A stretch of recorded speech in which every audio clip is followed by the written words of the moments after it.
Pasca penangkapan dua wong terduga teroris anggota NII oleh Densus 88 di Kabupaten Oku Timur, Ketua FKPT Sumsel minta masyarakat untuk lebih proaktif serta mewaspadai bahaya terorisme sama radikalisme.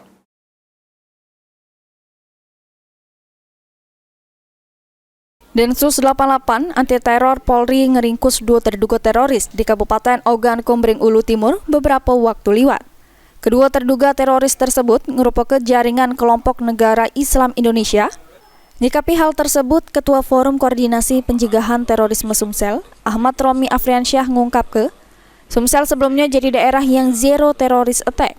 Tapi dengan adanya penangkapan dua terduga teroris oleh Densus beberapa waktu liwat nunjuk kalau bahaya terorisme, radikalisme sangat masif sehingga perlu untuk diwaspadai. Penangkapan dua terduga teroris yang dilakukan oleh Densus sebagai upaya antisipasi pengamanan pilkada.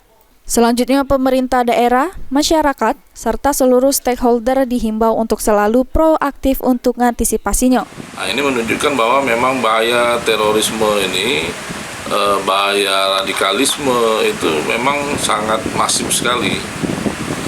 Jadi walaupun tidak ada serangan-serangan teroris, tapi perlu kita waspadai bahwa benih-benih radikalisme ini memang tetap ada. Ditambah ke Romi, FKPT Sumsel selalu melakukan survei terkait daerah yang berpotensi jadi tempat teroris. Selain itu, apapun yang berseberangan dengan pemahaman negara Pancasila itu harus diwaspadai. Ilham Wahyudi, PAL TV.